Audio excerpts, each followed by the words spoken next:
大家好，你好，人类好，我不是 Mickey， 你猜到我是谁了吗？今天由我来主持节目。原本要跟 Mickey 共同创作故事，可是写没多少，我跟 B 小姐的脑袋都罢工了。说起来好笑，因为我们都想不到这故事该如何发展。这个题目真的太难了，所以剧情与对话基本上只能交给 Mickey 一手包办。等你准备好，我们就开始今天的 MA100吧。瓦西的故事。在和平小镇的某个角落，有一个历史悠久的社区。在这复杂的巷弄里，隐藏着无数不为人知的秘密。里面其中一个极其特殊的存在，那就是独角兽。社区里有个名叫瓦西的人，他拥有一只独角兽。独角兽是难得的异兽，不是每一匹马都能成为独角兽。这匹独角兽与他的心灵相系，他们内心有同样的感觉，因此没办法把它们拆散开来。有一天，一个邪恶的商人来到社区，他听说了独角兽的存在，决定要抓住它，卖给黑市最高的出价者。他雇了一群打手，悄悄地跟踪瓦西和独角兽。瓦西是个敏锐的人，不过个性有点懦弱。他发现自己被跟踪之后，赶紧向人求助。他找到一个刚被老板扫地出门的人，这人看起来生不如死的样子，似乎想要就此放弃生命。瓦西请他救救他，但千万不要求回报。那人才刚受老板的侮辱，惊吓呆立在街上，不知道要说什么。瓦西告诉他，人啊，要把自己放对位置，沈默必然是金，察言观色。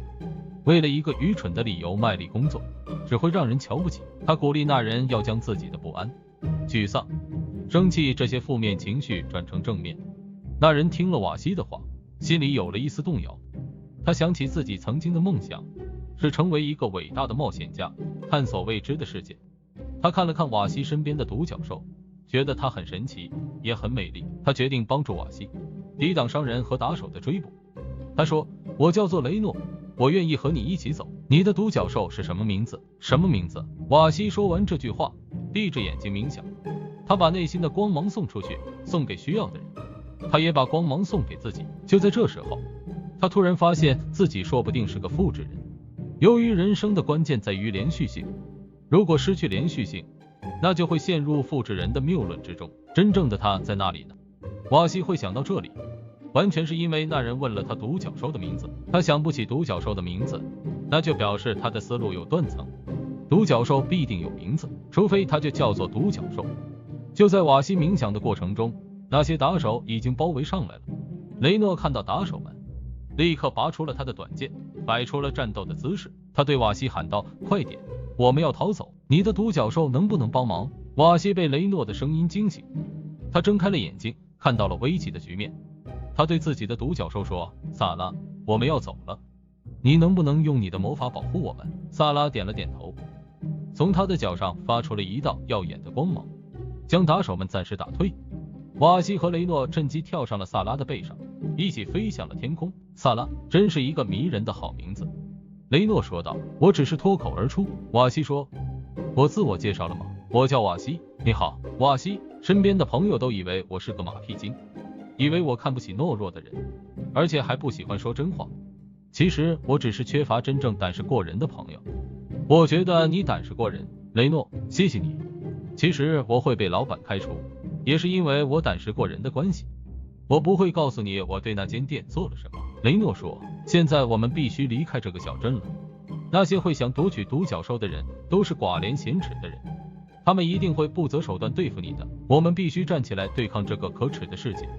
瓦西想了一下，又说，你不会要求任何回报，对吧？而且刚才也算是我救了你。我不会要求任何回报。雷诺说，你救了我，我也救了你，我们是平等的伙伴。这种说法虽然不完全正确，不过只要你不要求回报就好。瓦西说，我们要去哪里呢？我们有没有目的地？我们可以踏上我们的旅程，展开全新的冒险。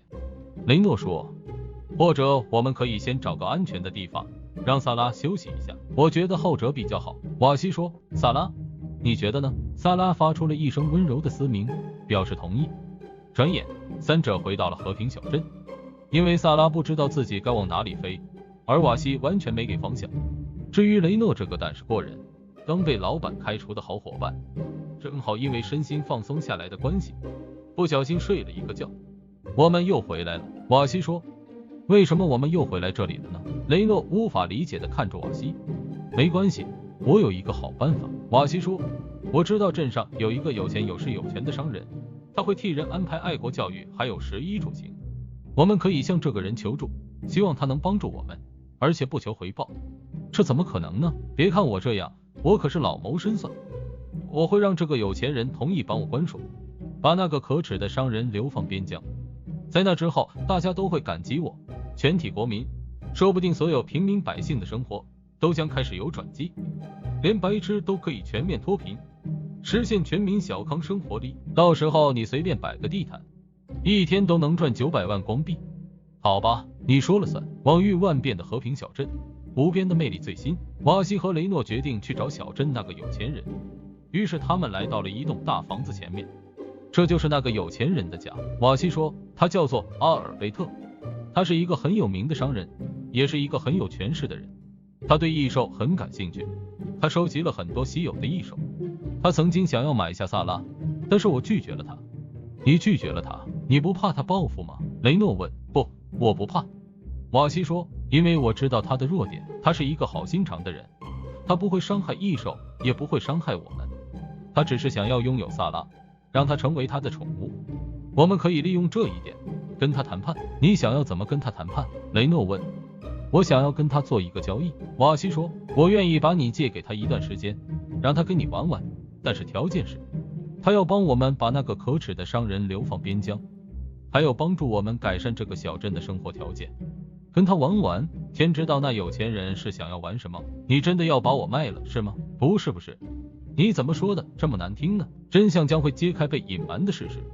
我相信透过我们的努力和坚持，我们能够摆平一切的不顺利，然后顺顺利利的找到属于我们的未来。总之，雷诺说，你没经过我的同意就想把我卖掉，我还把你当成伙伴。不是卖掉，听起来就像是卖掉。雷诺说，我感觉像是上了贼船。而且你是怎样认为那有钱人想要我？你怎样认定他会因为我而答应你那些对他没什么好处的条件？说不定他……别说了，越说你就会想越多，想越多就越害怕，太害怕什么事情都做不了。我们先进去吧。来，瓦西上前按了门铃。你玩过按了门铃就跑的游戏吗？那实在是非常刺激，但我们今天不能按了就跑，这你应该知道。迎接众人的是一个老管家。老管家看了看独角兽，听了瓦西的说明，便将他们带进了大房子里。来到大厅后，他们看见了那个有钱的商人阿尔贝特。阿尔贝特旁边坐了一个客人。瓦西眯起眼睛，雷诺也眯起了眼睛，因为那客人长得一脸邪恶的样子，一看就是非常邪恶之人。瓦西非常敏锐，一看到那个人就知道事情有点不妙。阿尔贝特向众人介绍，也让众人彼此互相介绍。果然，那个看起来一脸邪恶的人就是派出打手来抓捕独角兽的外地商人，而这个商人竟然跟阿尔贝特是老朋友。这下瓦西觉得自己陷入了险境。正如我所说，邪恶商人大笑了几声，说，如果没得到这只独角兽，我是不会离开这个小镇的。现在他们竟然自己送上门来，这难道不是上天安排的吗？瓦西听完之后学着邪恶商人大笑几声。不是所有马都能变成独角兽的，这只独角兽跟我已经在内心产生了羁绊，你是没办法拆散我们的。况且我还很有可能是一个复制人。复制人？我随便说说的，虽然弱小的人没有发言的权利，不过我还是网开一面，让你开出属于你的条件。瓦西，你说说看吧，你想要什么样的交易？邪恶的商人说，我是来做生意的，但是如果我做不成生意，我也可以使用我的武力。这就是你从小到大所接受的教育吗？瓦西说，还真像鼻头人，你怎么不回去你的野蛮之国呢？其实我也是鼻头人。雷诺说，但不是所有鼻头人都很野蛮，不是所有鼻头人都喜欢山寨，喜欢欺骗和背叛。哎，怎么你在扯我后腿？看看你的朋友。邪恶的商人嘲笑地说，你怎么会和一个鼻头人做朋友？在我的屋子里没有人可以这样针锋相对。阿尔贝特大声说道，你们把我放在哪里呢？我也想要独角兽，我也想开出我的条件。瓦西，大家稍安勿躁，我从来就没想过要把我的灵魂伴侣卖掉。瓦西说，我唯一能交易的就是这位。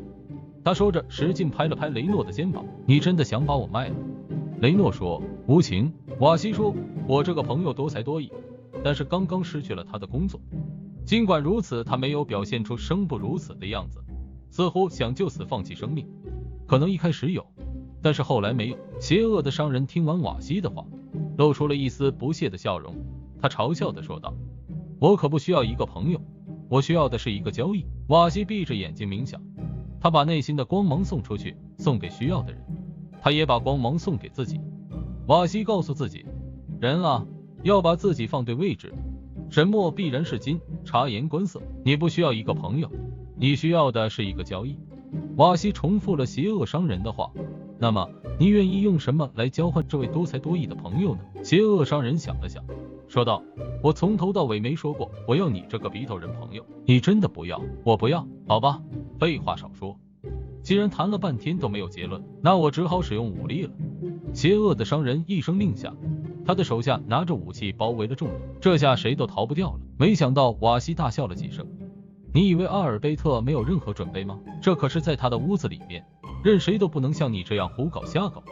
没错，阿尔贝特说道。果然，他一声令下，他的一群手下包围着众人的打手。没想到邪恶的商人大笑了几声，你以为我会没想到这一步吗？只见邪恶的商人一声令下，他的一群打手包围着打手的阿尔贝特的手下。还有吗？瓦西问道。这房间到底能塞得下多少人？雷诺说道。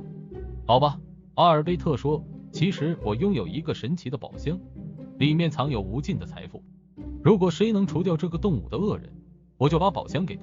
瓦西听了心中一惊，他不知道该怎么办。他很想要一只独角兽，但是他也很想要神奇宝箱，如果可以拿独角兽来换宝箱，该有多好啊！哎呀，虽然他很贪财，可是他不想背叛他的独角兽灵魂伴侣。他转头看了看雷诺，发现他也在犹豫不决。所有人似乎都想赚这笔钱。这时候邪恶的商人说话，谁知道你是不是真的有这种充满恶意的宝箱？他说，说不定这只是你想让大家替你做事的借口而已。阿尔贝特就是靠这个宝箱变成善意的有钱人的。瓦西说道，这我可以作证。终于，那个胆识过人的伙伴率先行动了，他冲上前将邪恶的商人给扑倒，同时在这个瞬间用力拧住邪恶商人的小拇指，让他痛得拍得求饶。我的小拇指啊！一场危机终于在雷诺的英勇表现下解除，他让邪恶的商人要求打手退下，这些手下一点都没有想要争取神奇宝箱的样子，恐怕都是接受爱国教育长大的乖宝宝们，也难怪阿尔贝特要不遗余力地推行爱国教育。终于，邪恶的商人被赶出了小镇。阿尔贝特是个守信用的好人，他把自己的神奇宝箱给了雷诺。雷诺答应他会用这里面的钱改善小镇的经济，甚至增加镇上的防御武器，防止邪恶商人恶心的统一。雷诺没停下他的脚步，属于他的伟大的冒险还在前方。时光荏苒，和平小镇依然散发着它往于万变无边的魅力。哎，我帮了你这么多，你总该给我一点什么吧？雷诺，那就带着萨拉跟我一起去冒险吧。瓦西。故事到此结束。这故事是否非常有即视感？当我走到这一步的时候，我仿佛看到了 Mickey 舒了一口气的样子。Mickey 说，你们两位根本都没帮上忙啊！哈，恭喜人类成功绞尽脑汁把这篇故事写完。好了，今天的影片就到这边结束。